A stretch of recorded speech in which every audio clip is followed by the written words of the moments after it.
Hi everyone, it's Sam, NFTstatistics, and this is your proof daily NFT countdown. Not gonna lie, I woke up feeling a little bit sick today. Took me a little while to get into it, so just gonna keep this a little bit shorter, but let's get right into it. We still got a ton to talk about. Gonna talk about this big OpenSea news, gonna talk about some big art sales, and a whole lot more. Let's get right into it. Market overview, volumes were up a small bit versus yesterday. Most of the market share with Blur, 74%. Unique buyers down a small bit from yesterday, but still at the high end of the range of where we've been. Large cap index down a small bit. Now, ETH had a big rally yesterday. We're up above $1,900 per ETH. So if you look at this chart for the large cap index in US dollars, it's actually not doing that bad. You know, for all the weakness NFTs have seen in US dollar terms, the index has been fairly flat if you even go back about 6 months. As far as the large cap components, VFriends up 29%, went from like 3 to 3.9 ETH. I'll show you that chart in a second. And Doodles were weak, down 7%, sadly going below 3 ETH for the first time in a long while.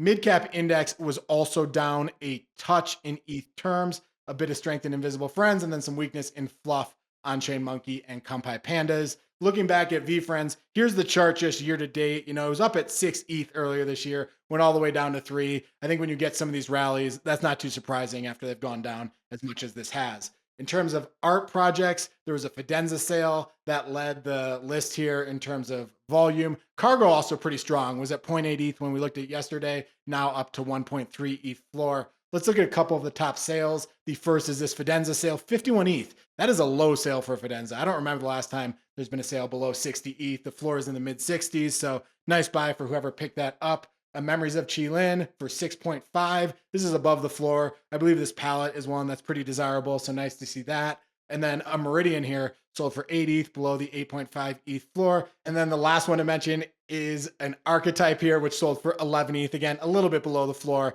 This project, the floor price has really come down a fair bit, so that's quite low. I mean, it was just above 20 ETH a short while ago. Second thing to talk about, let's get in the big news. OpenSea launches OpenSea Pro. OpenSea Pro is really just a renaming of Gem. Here's the tweet. It's saying, allow us to reintroduce ourselves. OpenSea Pro, basically what Gem used to be. It actually uses the same contract, which makes it easier for people like me who look at data. Let's go into it though. Gem rebranding itself as OpenSea Pro. There will be no fees. It's an aggregation of nearly all marketplaces. They say 170 marketplaces, far more than I knew existed, but you know, I guess there are a bunch of tiny ones out there that just have a few listings. Gemesis reward, they gave 0.05 ETH NFT. Price goes up and down. Who knows where it is? Who knows where it'll be? But they gave one of those to everybody who had used Gem before. And then this is pretty interesting. They reverted OpenSea back to 2.5% while keeping OpenSea Pro at 0%. Kind of like that Coinbase model. I think that what their view is that they have to make revenue over time. And there are a lot of people who just use OpenSea, don't really look at the fees, but they also know they have to stay competitive with Blur. So they're making Pro the place where they can stay competitive with Blur. And then anybody who just wants to use OpenSea is going to go back to paying OpenSea a fee. Probably the most important thing, rewards is all anyone cares about. I'll talk about that in a second. They were pretty clear here. They said, keep your spyglasses ready. We're charting a different course by featuring NFTs as rewards as opposed to a token. We don't have a whole lot of details there. A few takes that I have on this. First is it's interesting that Blur is now the incumbent and people who are in this demographic of trading and airdrop farming and high volume stuff are using the Blur platform. I think it's going to take a little while for anybody to get used to a new platform. So I do think that any movement there will take a little bit of time. Second thing, and I think this is the big issue, is that this doesn't solve for OpenSea the big problem, which is that airdrop farming is all that anybody's doing. And no one's going to airdrop farm on a place you can't airdrop farm, especially with the loyalty stuff that they have on Blur. You know, if you look at the volumes, and I'll show you some charts that show this, really all the volume right now is just airdrop farming or people who are manipulating airdrop farmers. That's where the volume's at. So I'm not sure if this changes that all that much. The third thing I'll say is that Blur's token is a competitive advantage. You know, the crypto ecosystem, for some reason, I'm a traditional finance guy. It doesn't make a lot of sense to me. But you have the Blur token where, you know, Blur makes no revenue. Their whole model is almost based on making almost no revenue. But let's say they decide to make revenue eventually. It's not even clear that token holders can legally get access to those funds. You know, we don't even know that. You had to click that you don't live in the United States. Like there's a whole lot of questions here, but still the crypto ecosystem gives these governance tokens huge valuations. They gave Blur a $1.6 billion fully diluted market cap. Okay. And I think it's going to be very hard for an NFT to match that. People don't pump NFTs the way that they pump these tokens in a sustainable way. And I think that's going to be a big competitive advantage for Blur, even if OpenSea does this. And kind of to tack onto that, what I say here is regulatory worries are a competitive disadvantage. I saw this when I worked at Uber. If you are willing to ignore regulations or to skirt at regulations or to call it a gray area, then you can do a whole lot of stuff that people who really follow the regulations to the T cannot do. And I think that this willingness that Blur has to create this token that they can use to reward people, that will allow people to do what they want, is a huge advantage that OpenSea's kind of regulatory adherence is preventing them from doing. And I think that's going to make a big difference in this marketplace war. Last thing to say, it is nice that there are competitive tools. It was nice that Blur came along and made OpenSea better in a lot of different ways. And nice that we have another trader tool here that presumably will make Blur better in a lot of ways. So curious to see how this all plays out. A few charts talking about those things I said. This is just how much uptake did it have? How many trades were there on this gem contract? It went from about 2,500 to 7,000. So, up about 3x. But given the fact that really gem was not being used a whole lot, this isn't a whole lot of adoption quite yet. So I think it's going to take time for real adoption to take place. When I say that the entire marketplace right now is airdrop farming, this chart is a bit of what I mean. If you look at Clonex, Doodles, Sappy Seals, more than 90% of the trades on Blur are people hitting bids, people selling them into airdrop farmers who are airdrop farming. And more than 80% of a ton of sets, Renga, Mutant Apes, Pudgy Penguins, Punks, Bored Ape Kennel Club. So really all the volume on the big set is just people hitting bids lining up to airdrop farm. That's really all that's happening over there right now. And then this is a pretty interesting chart. It looks at when you look at all the sales of NFTs,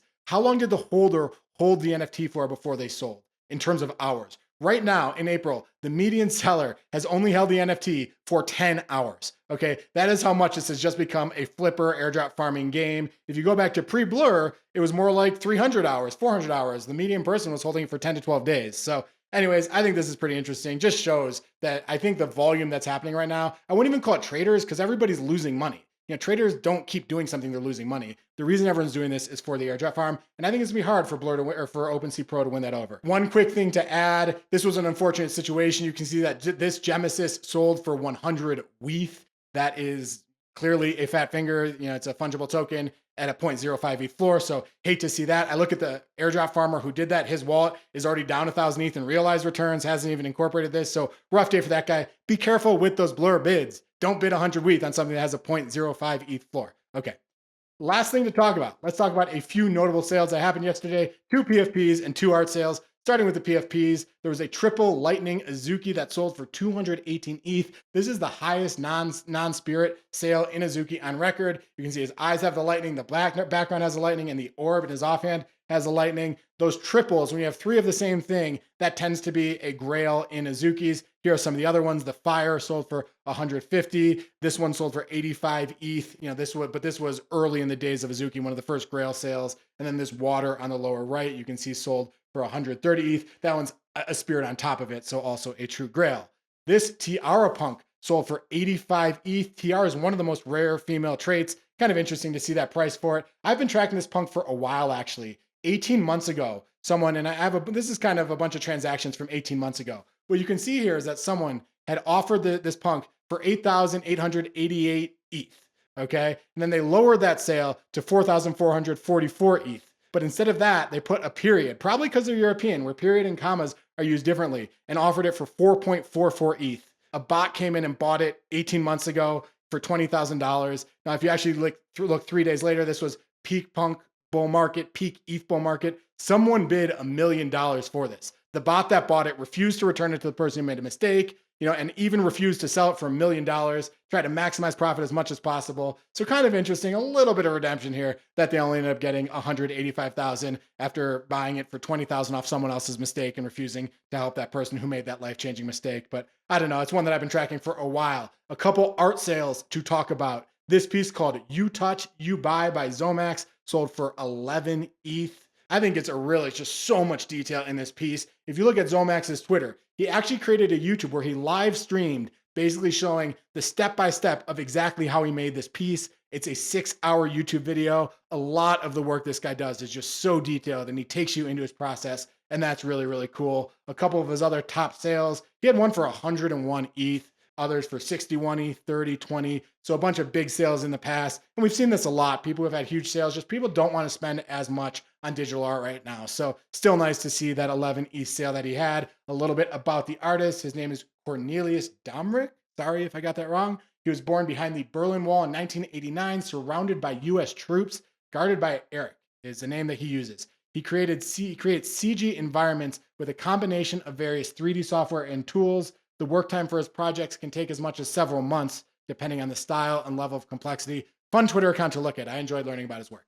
Last sale to talk about, Sidewalk by OXDGB, sold for 6.6 ETH. You can see this image. OXDGB had that whole narrative of someone stealing art kind of at a little museum. If you actually zoom in here, you can see the museum where that happened in. That car where the escape was, that's kind of in that picture, but way deep into the image. OXDGB has had sales at 13.2 ETH, 6.9, 16.8. And then he had one sale for Chromie Squiggle. So he's had sales a little bit higher than this. But, as I've said, we have seen a bunch of just great artists just accepting prices at lower prices because that is, or accepting, lower prices because that is the market we are in. So no shame there. Congrats to OXDGB. The buyer was Kelvin Coe. Congrats to him as well. He used to work with me, my old colleague when I worked at Goldman Sachs like 10 years ago. I hope you enjoyed the show. I hope you have a great day. Give us a like, subscribe to the channel, tell us what you think, and we'll be back tomorrow and every weekday, as long as I don't get too sick. Then we might not do it, but pretty much every weekday we will be back. Hope you have a great day.